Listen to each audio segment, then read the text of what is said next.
Hello guys, welcome back to my channel. আশা করি তোমরা ভালো আছো। আজকে বিয়ে বাড়ির সাজ বা গেস্ট মেকআপ লুক বলতে পারো নিয়ে এসেছি। কেমন লাগলো অবশ্যই জানিও, আর ভিডিও ভালো লাগলে একটা লাইক, শেয়ার, চ্যানেলটাকে সাবস্ক্রাইব করতে ভুলো না। ডেসক্রিপশন বক্সে মেকআপের ফুল ডিটেলস দেওয়া থাকবে, অবশ্যই চেক করো। যারা এখন আমাকে ইনস্টাগ্রামে ফলো করোনি অবশ্যই গিয়ে ফলো করো। চলো ভিডিওটা স্টার্ট করা যাক।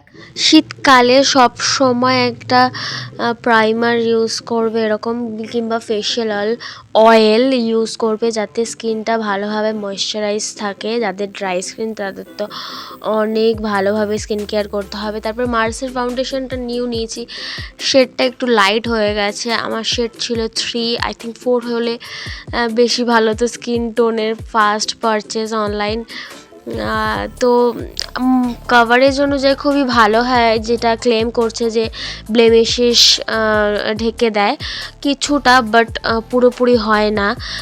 আমি এটার রিভিউও আমি তোমাদের সাথে শেয়ার করেছি। ভালো লাগলে অবশ্যই একটা লাইক, শেয়ার, চ্যানেলটাকে সাবস্ক্রাইব করতে ভুলো না। তারপরে স্টেপ বাই স্টেপ আমি লিকুইড প্রোডাক্ট দেখছো, আমি প্রত্যেকটা মানে বেশিরভাগই প্রোডাক্ট লিকুইড ইউজ করেছি, কারণ খুবই ভালো লাগে এই শীতকালে লিকুইড প্রোডাক্ট না হলে কিন্তু প্রত্যেকটা পাউডার প্রোডাক্ট ইউজ করলে তোমাদের স্কিন কেকি হয়ে যেতে পারে।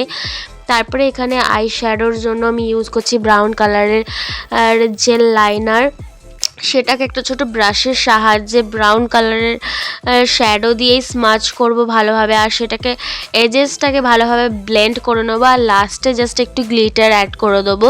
যেহেতু এটা বিয়েবাড়ির সাজ বা wedding guest makeup look share করছি তোমাদের সাথে, ডার্ক কালারের কাজল রেখেছি আজকে ব্ল্যাক, তার সাথে একটা ওয়াইন কালারের আই শ্যাডো দিয়ে স্মাচ করে নিয়েছি। এবারে ইনার কর্নার আর ব্রাউ বনে নিয়েছি, হাইলাইট করে নিয়েছি। মেকআপ ভিডিওটা কেমন লাগলো, ফাইনাল লুক অবশ্যই জানিও। আর ভিডিওটা ভালো লাগলে অবশ্যই একটা লাইক করতে ভুলো না, চ্যানেলটাকে সাবস্ক্রাইব করতে ভুলো না। আর তোমরাও ট্রাই করো wedding guest makeup look. Bye, next ভিডিওতে তোমাদের সাথে দেখা হবে আবার।